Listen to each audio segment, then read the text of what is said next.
নমস্কার। আমরা আবার চলে এলাম বই পড়া নিয়ে। আজকে আমাদের যিনি অতিথি তাকে সবাই এক ডাকে চেনেন।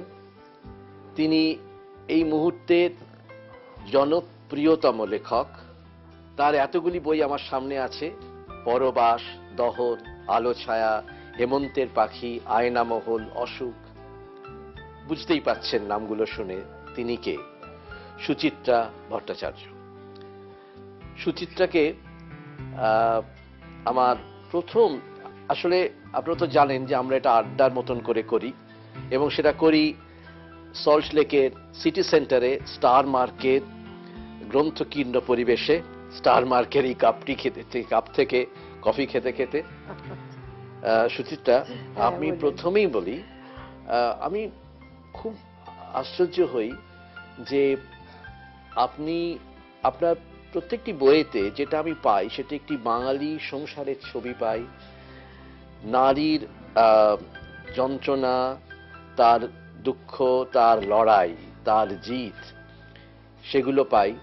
পুরুষেরও পাই, যেমন অসুখ বইটাতে আমি পেয়েছিলাম অভিজিৎ বোধহয় নায়কের নাম। তো এইরকম অসহায়তা, বিষণ্ণতা, হতাশা নিয়ে অনেক বই, অনেক গল্প লিখেছেন আপনি। কিন্তু প্রথম কথা হচ্ছে, নিজে সংসার করে, সংসারের এত কাজ করে, একসময় আপনি চাকরি করতেন, সেই চাকরি লেখার জন্য ছাড়লেন। এই মনোবল কি করে পেলেন এবং এই সময় কি করে পান?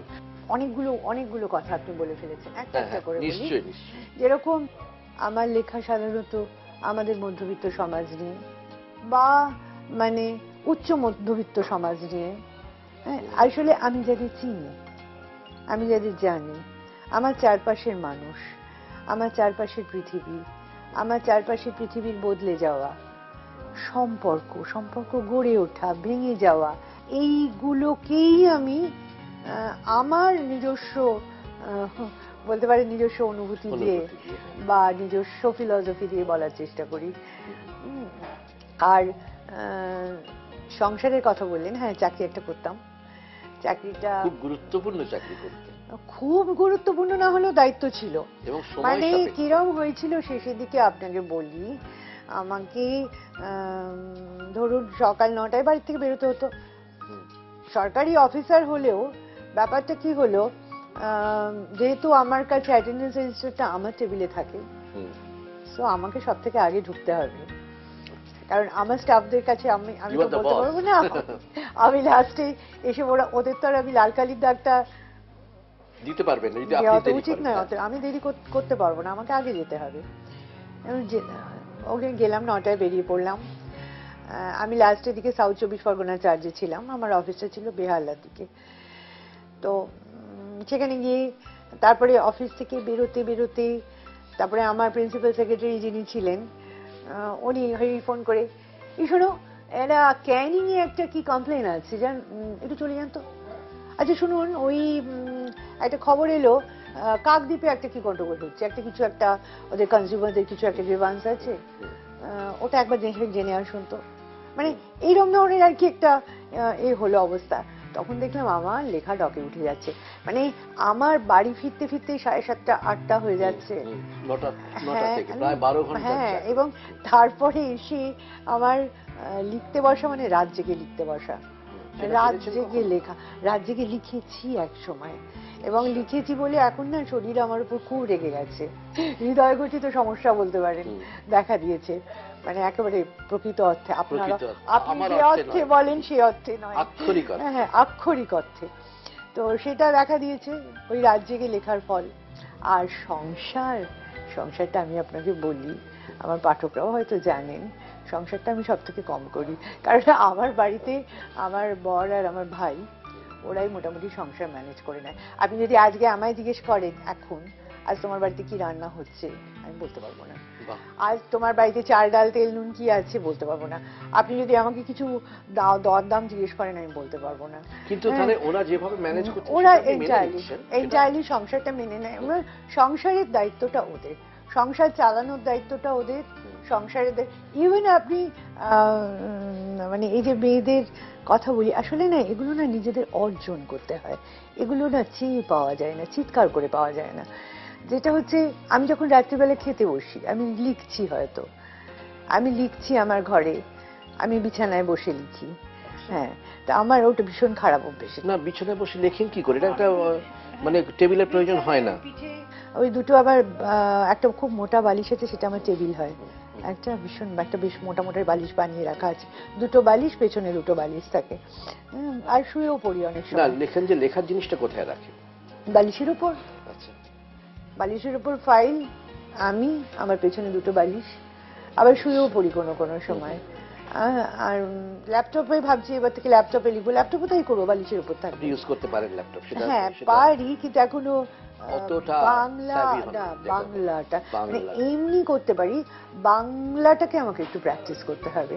তো সেইটাই আর কি।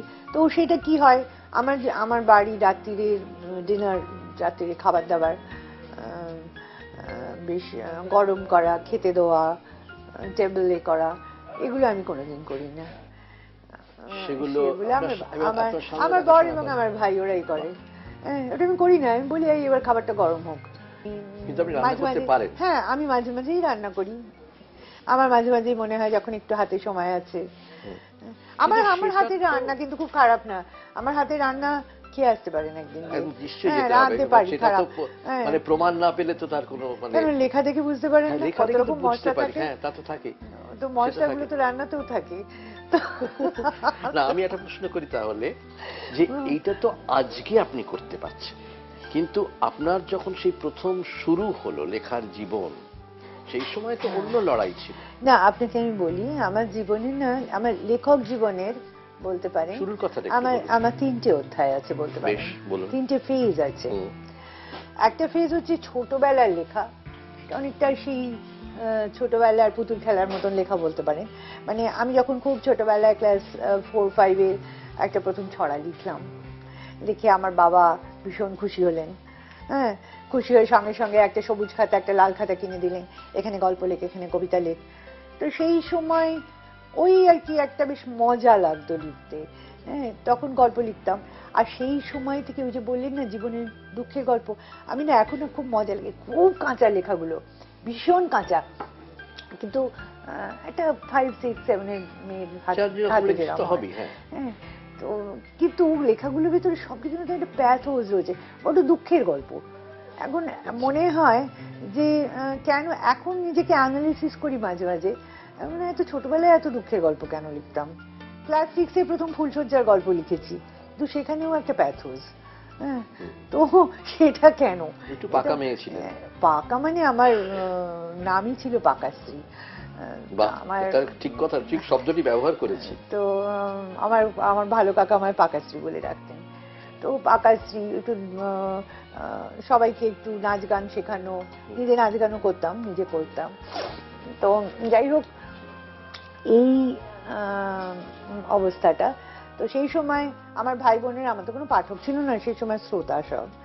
আমার ভাই বোনেরা আমার লেখা শুনতে চাইতো না, আমার হাতে খাতা দেখলেই দৌড়ে পালাতো, বলতো ওই আসছে রে বলে পালাতো। কেন না আমার লেখা শুনলে নাকি ভুরু ব্যথা করে। খুব দুঃখের গল্প শুনতে হয়, খুব দুঃখের গল্প শুনতে হয়, তো ভুরু ব্যথা করে, ওরা ভুরু ব্যথা করতে ওরা রাজি নয়। তো যাই হোক, বাবা শুনতেন।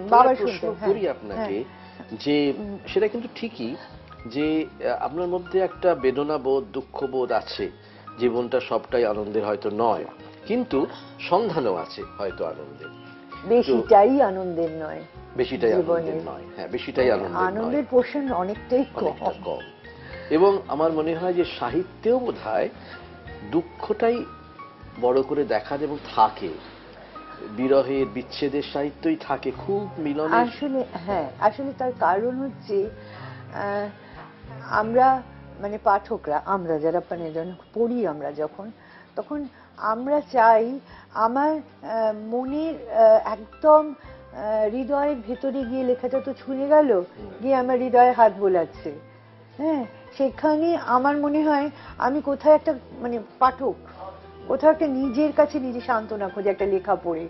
হ্যাঁ, নিজের বেদনাটাকে নিজে অনুভব করার চেষ্টা করে একটা লেখার মধ্যে দিয়ে। আচ্ছা, সে বিরহই লেখক বলুন, হিসেবে বিচ্ছেদ বলুন, যা খুশি বলুন, সেটাকে করে। না, আপনাকে লেখার ফেজ গুলো হ্যাঁ, বলে দিই। বলুন। 18 বছর বয়সে হ্যাঁ, আমার লেখার ইতি একদম হর্ষই তয়রশ্মি, কারণ 18 বছর বয়সে আমি বিয়ে করেছিলাম।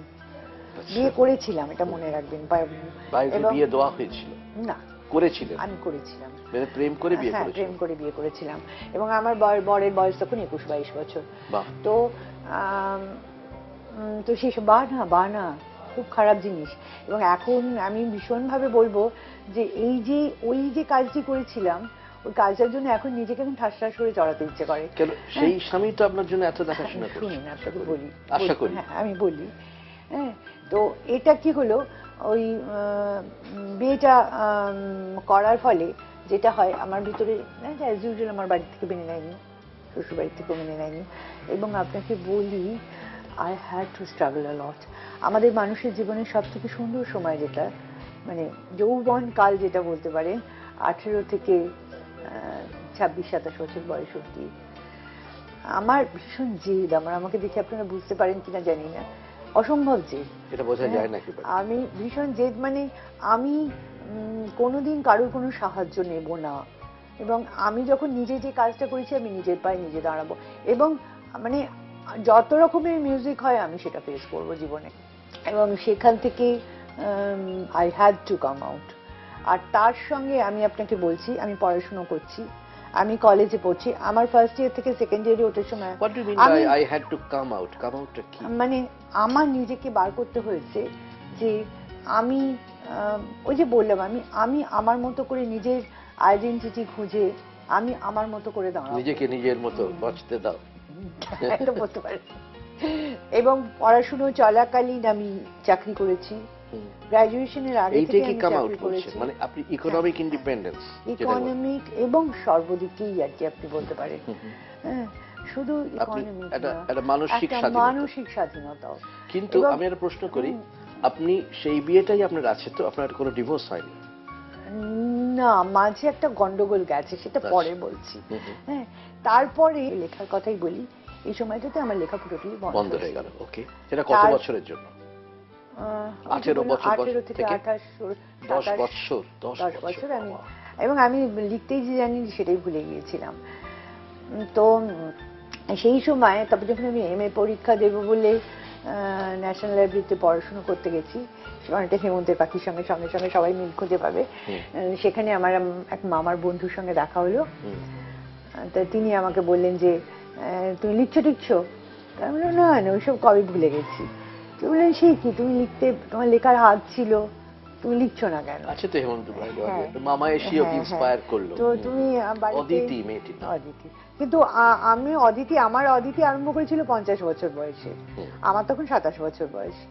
আর আমার বর একেবারেই ওই অদিতির হাজবেন্ড নয়। আমার বরের সঙ্গে কিন্তু আমার একটা প্রথম থেকে একটা কমরেডশিপ আছে। এখন খুব ঝগড়া হয়, কিন্তু একটা কমরেডশিপ আমার, হ্যাঁ, বন্ধুত্ব। মানে ওই দুজনে, এখন যেহেতু দুজনে একসঙ্গে স্ট্রাগল করেছি জীবনে দাঁড়ানোর জন্য, সো ও মানে আমাদের সংসারের কাজ ভাগ করে নেওয়াটা, এটাই আমি আমার মানে দর্শকদের বলতে চাইছি, আমার সংসারের কাজ ভাগ করে নেওয়াটা কিন্তু আমরা নিজেরা অটোমেটিক্যালি হয়েছে। এই জিনিসটা আমাদের ভিতরে এখন হয়তো, কিন্তু তখন ছিলাম না। হয়তো এখন একটু ডমিনেটিং হয়ে গেছি। হ্যাঁ, কিন্তু আমার বর আমার সঙ্গে এখন খুব ঝগড়া করে, ভীষণ ঝগড়া করে। কিন্তু ডমিনেশনটা মেনে নিচ্ছেন তো? ঝগড়া হয়, ঝগড়া হলে আর ডমিনেটিং থাকছি কোথায়? আচ্ছা, একটা কথা বলি, আমি খুব মুগ্ধ হয়ে কথা শুনছিলাম এবং প্রায় ভুলেই গিয়েছিলাম যে আমাদের একটা ছোট্ট বিরতি নেবার সময় হয়েছে। আপনার স্বামীর সঙ্গে ঝগড়া কিছুক্ষণের জন্য স্থগিত থাক, আমরা ফিরে আসব। আপনার সঙ্গে থাকুন। সুচিত্রা ভট্টাচার্যর নিজের জীবনের কথা বলছেন, তার মুখ থেকে শুনুন এবং তার সাহিত্যের কথা।